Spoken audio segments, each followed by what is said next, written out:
लोग CMO office आए हैं, यहाँ काशीराम कॉलोनी में, काशीराम हॉस्पिटल में आए हैं। और यहाँ पे हम लोग पहली बार आए हैं, जहाँ से हमें डीएम सर ने भेजा है। और उसके बाद हम लोग कई बार विधायिका के यहाँ भी ये गई हैं। क्या मामला है ये? मामला सर, इनकी 20 दिन पहले जो एक आंख से इनकी बहन को दिखता नहीं है, जो वो दो मंजिल की छत से गिर पड़ी थी और उसकी रीढ़ की हड्डी पूरी टूट गई है, फ्रैक्चर हो गई है, पैर में भी काफ़ी।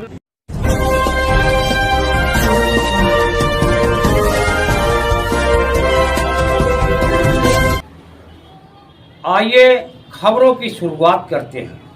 आज 3 खबरों के साथ। दोस्तों नमस्कार, आप देख रहे हैं एजीटीवी लाइव न्यूज। मैं हूं आरके जैन। दोस्तों, खबरों की शुरुआत कुछ खट्टी कुछ मीठी खबरों के साथ। कहीं गम कहीं खुशी, कहाँ गम है कहाँ खुशी है, कहाँ है परेशान, कहाँ बांटी जा रही है खुशियों की सौगात। दोस्तों, इन्हीं खबरों के साथ आज के दिन की करते हैं शुरुआत।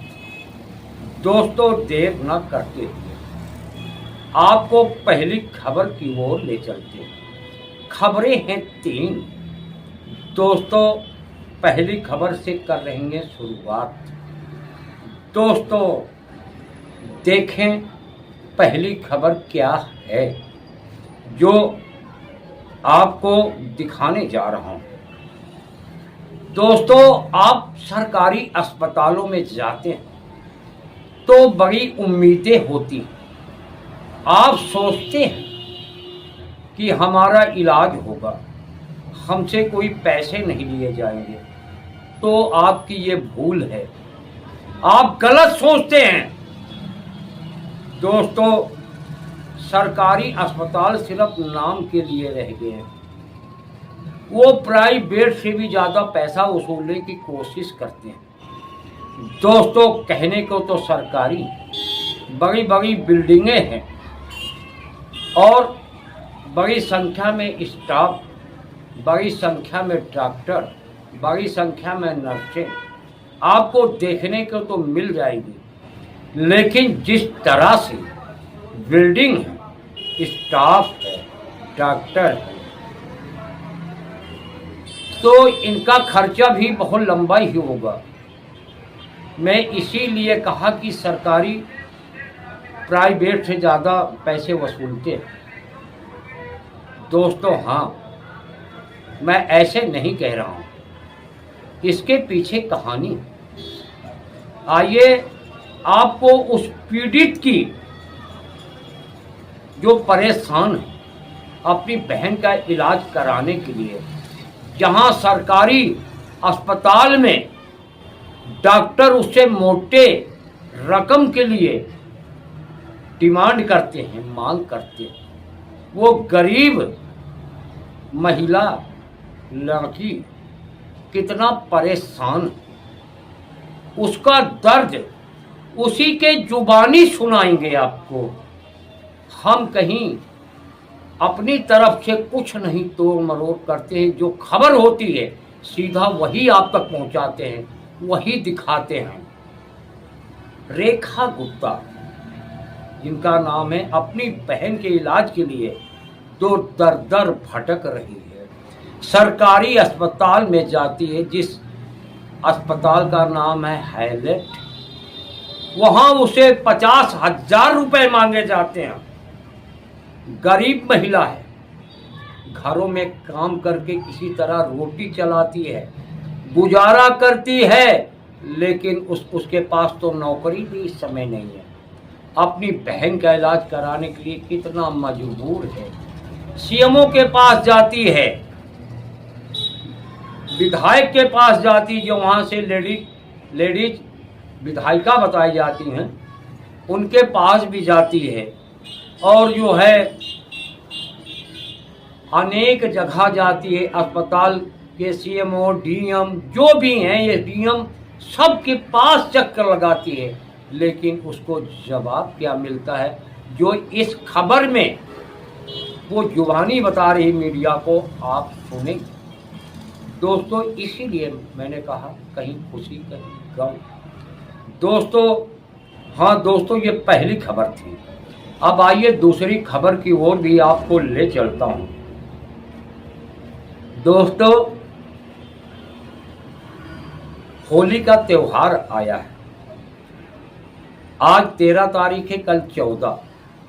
होली को लेकर बहुत प्रकार के अनर्गल बयान भी आ रहे हैं, जो आप सुन ही रहे हैं, देख रहे हैं। अनेक चैनलों पे, सोशल मीडिया पे, प्रिंटिंग मीडिया पे, AGTV लाइव ने भी दिखाया।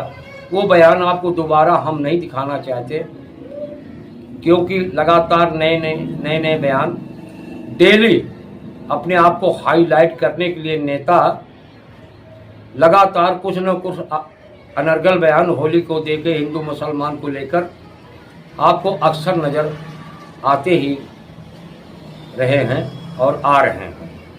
मैं उनकी बयानों पे नहीं जा रहा हूं, लेकिन मैं ये आपको जो दिखाने जा रहा हूं, ये जो है गुरुद्वारे की बात करने जा रहा हूं। सिख समुदाय की होली को देखते हुए उन्होंने गुरुद्वारे का नाम संकट हरण दुख निवारण, जो ये नाम है, वहाँ के जो सेवादार हैं और मंत्री, जो राज्य के शिक्षा मंत्री हैं, उन्होंने क्या कहा, जो आप इस खबर में देखेंगे। बाइट दे रहे हैं और बच्चों के साथ उन्होंने खुशियां बांटी, मिले बच्चों से और बच्चों के साथ अपने विचार रखे, बच्चों की बातों को सुना। ये सब आप इस खबर में देखेंगे। और बच्चों को पिचकारियाँ, अन्य सामान जो होली के होते हैं, मिठाइयाँ भी बच्चों को दिया। और भी जो गरीब लोग होंगे उनकी कैसे सहायता किया, जो आप इस खबर में देखेंगे। दोस्तों ये दूसरी खबर है।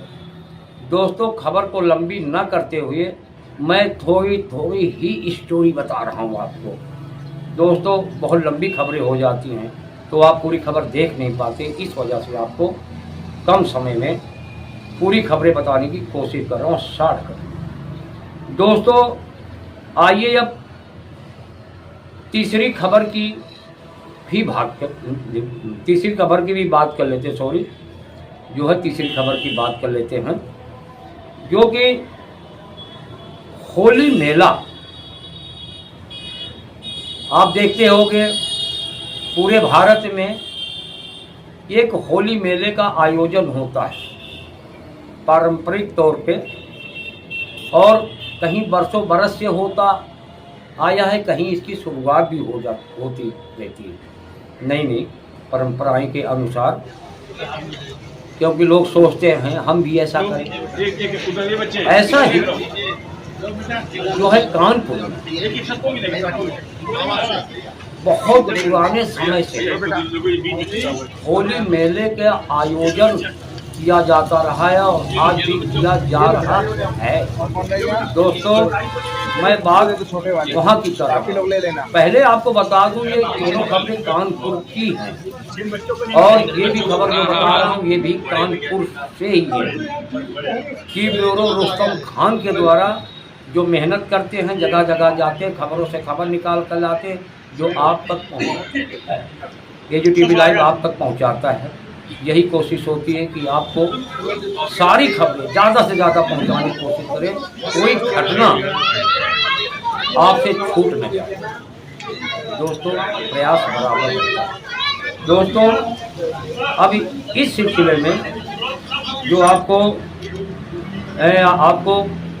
बता रहा हूँ, ये अब की बार जो होली मेला का आयोजन होगा वो 30 मार्च को होगा। आज गुरुद्वारा संकट हरण दुख निवारण सरसैया घाट पातशाही 9वीं यहाँ पे बच्चों को पिचकारी बांटी गई। यहाँ पे एक पाठशाला चलाई जाती है, श्री गुरु तेग बहादुर साहब पाठशाला, जिसमें 200 बच्चों को फ्री एजुकेशन दी जाती है। प्राइमरी एजुकेशन उनको देते हैं हम लोग, जिससे उनसे ना कोई पैसा किताबों का, ना ड्रेस का, और मिड डे मील भी उनको दी जाती है, कोई चार्जेस नहीं लिए जाते हैं। आज हमारे माननीय शिक्षा मंत्री योगेंद्र उपाध्याय जी कानपुर सभागार में आज उज्ज्वला योजना के तहत जो सिलेंडर बांटे गए हैं, माननीय मुख्यमंत्री जी और प्रधानमंत्री जी के द्वारा उसका उद्घाटन करने आए थे और बांटने आए थे। उसी उपलक्ष्य में वो वहाँ पे सरसैया घाट गुरुद्वारे में भी उनसे आग्रह किया गया, तो उन्होंने यहाँ के दर्शन किया, माथा टेका, और यहाँ जो बच्चे थे स्लम एरिया के, उनको होली की पिचकारी बांटी और उनको रंग बांटे और उनके साथ खुशियां बांटी करके बताए हैं। मैं रविंदर सिंह, सेवादार गुरुद्वारा संकट हरण दुख निवारण सरसैया घाट और कानपुर नगर प्रेसिडेंट यूपी सिख फाउंडेशन और भारतीय जनता पार्टी क्षेत्रीय उपाध्यक्ष। और जो अध्यक्ष है ज्ञानेंद्र सोई, महामंत्री विनय सिंह और दीपक मल्होत्रा, इन लोगों ने मीडिया से बातचीत किया और बताया क्या आयोजन है, कैसे होगा, कौन कौन मंत्री इसमें हिस्सा लेंगे, कार्यक्रम की रूपरेखा क्या होगी, झांकियाँ कैसी होगी, कहाँ कहाँ से किस रूट से निकलेगी, कितनी सुरक्षा होगी, कितनी पुलिस होगी, कितना प्रोटोकॉल होगा, खाने पीने का क्या इंतजाम होगा, सारा कुछ इसमें आपको जानकारी इस खबर में जो मीडिया को बाइट दे रहे हैं उससे आपको पता लग जाएगा। दोस्तों ये थी तीसरी, दोस्तों खबरें तो 4 हैं पूरे भारत में दोस्तों, इसमें मैं आपको 3 ही होली खत्म हो जाती है, लेकिन अगली खबर आपको दिखाऊंगा अलग, वो है गैस सिलेंडर से जुड़ी हुई, सब्सिडी से जुड़ी हुई इसका मुफ्त मेन कारण सिलेंडर है कानपुर की बात होगी, उज्ज्वला योजना की बात होगी, कितना लाभार्थी हैं कानपुर में सन किसको लाभ मिल रहा, किसको नहीं मिल रहा है, और जो कल परसों में कानपुर में सिलेंडर वितरित किए गए उज्ज्वला योजना के तहत क्या उसमें प्रोग्राम था, कौन कौन शामिल था, ये सब आप अगली खबर में देखेंगे, जो वो थोड़ा खबर लंबी होगी। दोस्तों फिलहाल 3 खबरें इसमें देखिए, आगे देखिए कानपुर से टीम ब्यूरो रोस्तम खान की। नमस्कार। क्या नाम है आपका? इनका नाम रेखा गुप्ता, मेरा नाम पिंकी गुप्ता है। क्या मामला है, आज कहाँ पर आई हैं आप शिकायत? आज हम लोग सीएमओ ऑफिस आए हैं, यहाँ काशीराम कॉलोनी में, काशीराम हॉस्पिटल में आए हैं, और यहाँ पे हम लोग पहली बार आए हैं जहाँ से हमें डीएम सर ने भेजा है, और उसके बाद हम लोग कई बार विधायिका के यहाँ भी ये गई हैं। क्या मामला है ये? मामला सर इनकी 20 दिन पहले जो एक आँख से इनकी बहन को दिखता नहीं है, जो वो 2 मंजिल की छत से गिर पड़ी थी और उसकी रीढ़ की हड्डी पूरी टूट गई है, फ्रैक्चर हो गई है, पैर में भी काफ़ी मतलब दिक्कतें आ गई हैं। कहाँ भर्ती है? हैलट में भर्ती है। क्या कहा है डॉक्टर ने? डॉक्टर तो ऑपरेशन करने के लिए कहा है, तो उनके लिए ऑपरेशन के लिए 50,000 रुपये, मतलब कह रहे हैं कि 50,000 रुपये ऑपरेशन का लगेगा। कौन डॉक्टर बोल रहे हैं? डॉक्टर जो भी राउंड पे आते हैं सभी कहते हैं, डॉक्टर सभी ये रिपोर्टें देखते हैं, जो भी राउंड पे आते हैं सारे लोग बोल रहे हैं, और अगर ये पैसे नहीं जल्दी से जल्दी इकट्ठा कर पा नहीं तो टॉर्चर कर रहे हैं। कितने दिन हो गए भर्ती? 20 दिन हो गए हैं सर। 20 कौन टॉर्चर कर रहा है आपको? डॉक्टर ही लोग करते हैं, डॉक्टर ही लोग कहते हैं आप आपका सीएम फंड वाला पैसा नहीं आ रहा, तो आप ऐसा करिए मरीज को ले जाइए, त्योहार मनाइए जाके, जब पैसा आ जाएगा तब आप फिर मरीज को ले आइए, इन्फेक्शन फैला रहे हैं, ये कर रहे हैं। गंभीर स्थिति में हम लोग मरीज को कहाँ लेके जाएंगे? जो मरीज बैठ नहीं पा रहा, चल नहीं पा रहा, उठ नहीं पा रहा, उसको लेके कहाँ जाया जाएगा? इसकी शिकायत कहीं करी है? कहाँ शिकायत की है? इसकी सर शिकायत ये 3-4 बार विधायक के पास जा चुकी हैं। कौन है विधायक? ये नीलिमा कटियार हैं, और उसके बाद ये हम अभी डीएम ऑफिस से होके आए हैं, और उसके बाद वहाँ से वो लोग हुरसला के कोई डीएम ने क्या आश्वासन दिया आपको? वो भी बोले हमारे बस में कुछ भी नहीं, हम नहीं कर सकते हैं, और हम आपको ये सीएमओ ऑफिस भेज रहे हैं काशीराम, वहाँ जाइए।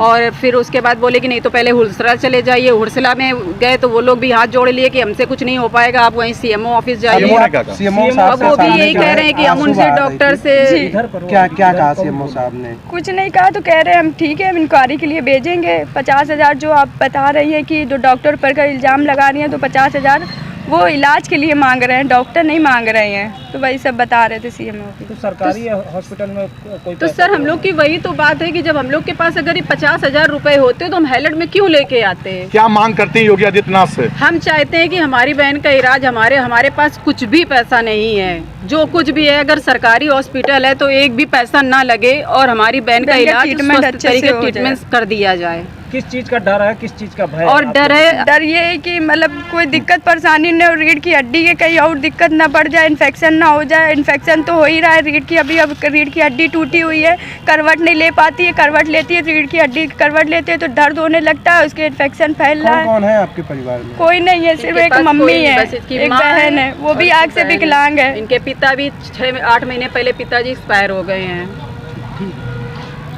और वो भी बेचारी 15-20 दिन से, महीने भर से ड्यूटी नहीं जा रही। बताइए क्या खाएगी, क्या इलाज में लगाएगी, कहाँ से लाएगी पैसा ये। उसमें भी कोई इसकी सुन नहीं रहा है। लोग यहाँ भेज रहे हैं, कहीं वहाँ भेज रहे हैं, दौड़ा रहे हैं। सुबह से हम लोग दौड़ रहे हैं भूखे प्यासे, कोई हेल्प करने वाला नहीं है इसके, इसलिए हम इसके साथ हेल्प इसकी कर रहे हैं। पूरा नाम बताइए। रेखा गुप्ता। कितने दिन से पति आपके भर्ती हैं? रहती कहाँ है?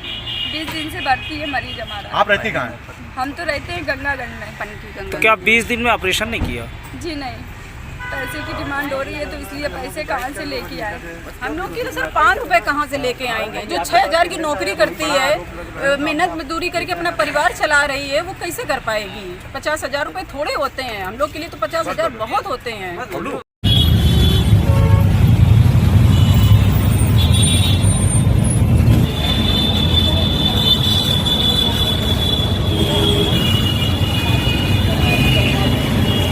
करके बताएंगे सब करके।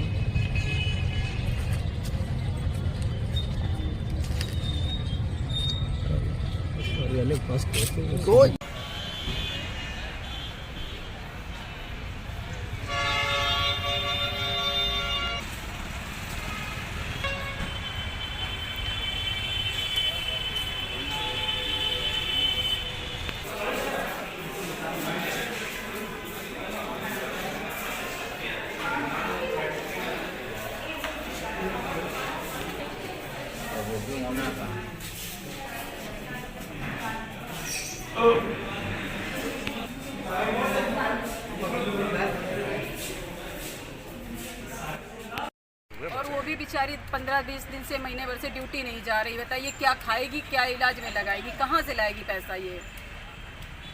उसमें भी कोई इसकी सुन नहीं रहा है। लोग यहाँ भेज रहे हैं, कहीं वहाँ भेज रहे हैं, दौड़ा रहे हैं। सुबह से हम लोग दौड़ रहे हैं भूखे प्यासे। एक महिला आई थी जी जी, इलाज के लिए पैसे मांगे गए हैं हेल्थ हॉस्पिटल में, आपके पास शिकायत करी तो क्या है पूरा? वो असल में डीएम साहब के माध्यम से आई है, वहाँ पे ले गई होंगी लेके, तो जांच तो उसकी करा ही रहे हैं। जो एसआईसी हैं डॉक्टर आर.के. सिंह, उनको हमने व्हाट्सअप कर दिया है, वो अभी वहाँ वीसी में बिजी हैं तो इसलिए ज़्यादा रेस्पॉन्स हुआ नहीं है। बात हो गई है फ़ोन पे भी उनसे। जो महिलाओं का जो कहना था कि उनके जो बहन थी उसकी छोटी, वो उसकी कमर की हड्डी में चोट है और वहाँ उससे 50,000 रुपये मांगे गए कि इलाज कराने के लिए। पर जहाँ तक मुझे लगा, जैसे मैंने उनसे बात करी है, तो जो कुछ इम्प्लांट वगैरह का कुछ किस्सा होगा, जो कि इम्प्लांट वगैरह अक्सर होते ही नहीं है इसमें, बाकी दवाइयाँ ट्रीटमेंट तो सब फ्री होता है। बट उनका ये कहना है कि 50,000 मांगे तो उसकी जांच तो कराना वाजिब बनता है, क्योंकि शिकायत हुई है तो उसका भी निस्तारण जब ही होगा जब जांच कराएंगे। और मैंने तो उनसे ये भी रिक्वेस्ट की थी कि अगर आपका कोई आयुष्मान का है तो आयुष्मान कार्ड बनवा देंगे, पर आयुष्मान के भी उसमें है नहीं। वो सर उसके कोई है नहीं उससे नहीं, वो बात सही है आपकी, पर हमारे यहाँ कोई स्कीम इस तरह की नहीं होती है सीएमओ के अंडर में कि जिससे हम इनको कुछ कर सकते हैं कहीं से भी 10 रुपये भी। हमारा तो बस इतना वो हो सकता है कि हम किसी भी सरकारी संस्था में जितना बेस्ट पॉसिबल हो वहाँ से जो उसको हो सकता है वो उसको करा सकते हैं। सर महिला कहना कि महिला 20 दिन से भटक रही है अस्पताल नहीं, हमारे यहाँ तो पहली बार उनकी बात है हेलट में। जी जी। और वहाँ पर मान लीजिए अगर उसके पास आयुष्मान कार्ड नहीं है जी, तो क्या ऐसी गरीब व्यक्ति के लोगों का कोई इलाज हो सकता है तो सरकारी इलाज? नहीं देखिए, वो देखना पड़ेगा। बेसिकली सब गरीब, सरकारी अस्पताल तो है ही गरीबों के लिए, बट लेकिन नहीं, उनका ये कहना भी था, क्योंकि आप भी बैठे हुए थे, तो उनका ये भी कहना था कि हमसे जांच के भी पैसे लिए। तो जैसे मान लिया वहाँ एमआरआई हो रहा है तो बाहर अगर 6,000-7,000 का हो रहा है तो वहाँ कुछ चार्जेज हैं, तो जो वहाँ के हॉस्पिटल के चार्जेज हैं, वो हॉस्पिटल के जो चार्जेज हैं उसकी उनके पास स्लिप भी थी। तो जाहिर सी बात है कि जब स्लिप थी तो इसका मतलब ब्लैक मनी या 2 नंबर में तो नहीं लिया गया। तो जो स्लिप कटी है, स्लिप उनके पास मौजूद है। तो कहने का मतलब ये है कि जो भी उनका जो मिनिमम चार्जेज जो होता है वो उनसे लिया गया है। मैंने उनको एक सलाह दी है कि कहीं से भी किसी विधायक साहब से, किसी जनप्रतिनिधि से, सांसद महोदय से या किसी विधायक साहब से या कहीं एमएलसी साहब से थोड़ा सा अपना कुछ प्यार से वहाँ से कुछ डिमांड कर लें, तो उनको अगर हो जाता है तो उनको एक हेल्प मिल जाएगी साइड में। सर, लगातार शिकायतें आ रही हैं, ऑपरेशन के नाम से पैसा मांगा जाता है सरकारी स्वास्थ्य विभाग में। काशीराम में भी कई मामले ऐसे आए हैं, हाईलाइट में भी लगातार शिकायतें मिल रही हैं कि इलाज के नाम पे पैसे डॉक्टर मांग रहे हैं। किस तरीके से देखते हैं, क्या कार्रवाई करेंगे? देखो, अगर हमारे पास शिकायत आती है तो आप सभी जानते हैं, वहाँ पर जो काशीराम में भी जो है लेवल 4 के डॉक्टर होते हैं, CMS होते हैं। अगर कोई भी जांच आती है, लेकिन हम नोडल ऑफिसर हैं तो हमारी एक जिम्मेदारी बनती है कि हम उसकी जांच तो कराते ही कराते हैं। हम 3 सदस्य टीम बना के उसकी जांच करा लेते हैं। जो भी इसमें कमी निकलती है, जो कल्प्रिट होता है, उसके अगेंस्ट वही कार्रवाई होती है उसी तरह से। कानपुर पूरे भारत में होली के बाद होली ख़त्म हो जाती है, लेकिन कानपुर में होली की शुरुआती होली जलने के बाद होती है। मथुरा हुआ और अन्य जगह हुआ होली बिफोर में होती है, लेकिन कानपुर में आफ्टर होती है। इसका मेन कारण है कानपुर की होली सामाजिक और धार्मिक नहीं है, ये क्रांतिकारियों की शहादत से जुड़ी हुई है। कानपुर में सन 1942 में तत्कालीन जिलाधिकारी मिस्टर लुइस थे, उन्होंने होली खेलने में पाबंदी लगा दी थी। कहा था कि ये गंदा त्यौहार, रंगों का त्यौहार, इसे हम नहीं मनाने देंगे। तो कानपुर वासी हटिया के नौबकों ने ऐलान किया, होली हमारा पवित्र त्यौहार है, इसको हम अपनी पूरी शान शौकत के साथ खेलेंगे। होलिका दहन, रात में होलिका दहन किया और हटिया पार्क में, उस समय मैदान था, पार्क नहीं था। जैसे ही होली खेलना चालू किया, लोग तिरंगा झंडा फहराकर नौबकों ने भारत माता की जय, हम आज़ाद हैं के नारे लगाए। चारों तरफ से अंग्रेज घुड़सवार पुलिस ने मिस्टर हांडू साहब कोतवाल के नेतृत्व में घेर लिया और जो होली खेल रहे थे लगभग 47 नवयुवक उस समय के, उनको गिरफ्तार करके जेल में डाल दिया। जब जेल में डाला तो इसकी शहर में घोर विरोध हुआ, तीखी प्रतिक्रिया हुई। शहरवासियों ने ऐलान किया कि जब तक ये बंदी नवयुवक छोड़े नहीं जाएंगे, हम निरंतर रंग खेलते रहेंगे। 1 दिन, 2 दिन, 3 दिन, 4 दिन, 5 दिन तक रंग चलता रहा। जब आज़ादी के अगुवाकारों को पता चला कि कानपुर में ये घटना हुई है, तो उन्होंने ब्रिटिश गवर्नमेंट को कहा कि ये क्या तरीका है, अपना मौलिक त्यौहार भी कोई नहीं मना सकता। तो ब्रिटेन से आदेश हुआ इन बंदियों को तत्काल रिहा किया जाए। जिस दिन ये रिहाई हुई सहयोग से, उस दिन अनुराधा नक्षत्र था। अनुराधा नक्षत्र हमारे सनातन धर्म में बहुत पवित्र माना जाता है। पूरे शहरवासी रिहाई के समय जेल में एकत्र हुए, एक जुलूस के रूप में, विजय जुलूस के रूप में। 1947 में हटिया वाली वासियों ने कानपुर शहर में होली की विजय मना ली। सन 1942 में अंग्रेजी कलेक्टर लुइस ने यह ऐलान किया था कि होली नहीं खेलने दी जाएगी, होली रंगों का गंदा त्यौहार है। कानपुर वासियों ने ऐलान किया, हटिया के नवयुवकों के नेतृत्व में ऐसे ही होली खेलना चालू किया। उस समय तत्कालीन कोतवाल मिस्टर हांडू ने पूरे हटिया पार्क को खेल लिया और जो लोग होली खेल रहे थे उनको जेल में डाल दिया। जब तक ये बंदी नहीं छोड़े जाएंगे, हम निरंतर होली खेलते रहेंगे। 1 दिन, 2 दिन, 3 दिन, 4 दिन, 5 दिन तक चलती रही। जब ये किया गया, जिस दिन रिहाई हुई, उस दिन सहयोग से अनुराधा नक्षत्र था। और अनुराधा नक्षत्र हमारे सनातन धर्म में प्रसाद करते हुए कानपुर वासी घूमे और उसे न की बिजली सप्लाई थी, न घरों में पानी की सप्लाई थी। सबने लोग एक उधर ये बच्चे इधर देख रहो, एक सबको मिलेगा, सबको भैया भैया बेटा कोई बीच में ये लो बच्चा, ये लो बच्चों, ये लो बेटा। और कौन रहेगा? उसको दे दो, छोटे वाले को, बाकी लोग ले लेना।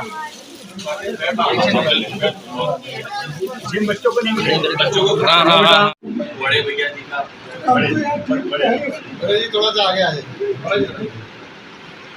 ये अपनी महारानी की पत्नी की भी होता है हमारे सुनील जी सब आगे।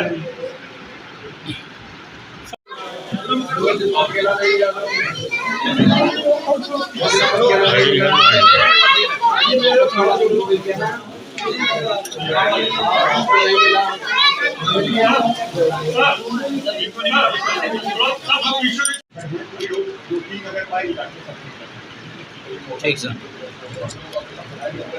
ठीक है।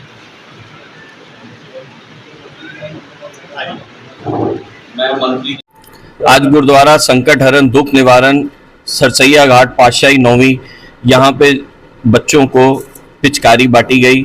यहाँ पे एक पाठशाला चलाई जाती है, श्री गुरु तेग बहादुर साहब पाठशाला, जिसमें 200 बच्चों को फ्री एजुकेशन दी जाती है। प्राइमरी एजुकेशन उनको देते हैं हम लोग, जिससे उनसे ना कोई पैसा किताबों का, ना ड्रेस का, और मिड डे मील भी उनको दी जाती है, कोई चार्जेस नहीं लिए जाते हैं। आज हमारे माननीय शिक्षा मंत्री योगेंद्र उपाध्याय जी कानपुर सभागार में आज उज्ज्वला योजना के तहत जो सिलेंडर बांटे गए हैं माननीय मुख्यमंत्री जी और प्रधानमंत्री जी के द्वारा, उसका उद्घाटन करने आए थे और बांटने आए थे। उसी उपलक्ष्य में वो वहाँ पे सरसैया घाट गुरुद्वारे में भी उनसे आग्रह किया गया, तो उन्होंने यहाँ के दर्शन किया, माथा टेका, और यहाँ जो बच्चे थे स्लम एरिया के, उनको होली की पिचकारी बांटी और उनको रंग बांटे और उनके साथ खुशियाँ बांटी। क्या नाम है आपका? मैं रविंदर सिंह, सेवादार गुरुद्वारा संकट हरण दुख निवारण सरसैया घाट और कानपुर नगर प्रेसिडेंट, यूपी सिख फाउंडेशन और भारतीय जनता पार्टी क्षेत्रीय उपाध्यक्ष।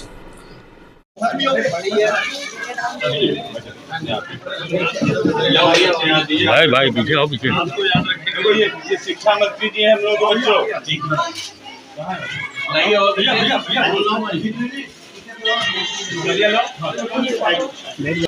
इससे रंग कब खेलेंगे हम लोग? तो अभी तो पानी भर के खेलना।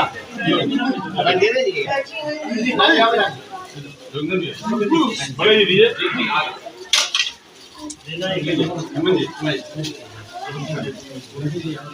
भैया आप पहले बांटिए और बच्चों को फल भी बांट देंगे तो बच्चों को पीछे आइए बच्चों।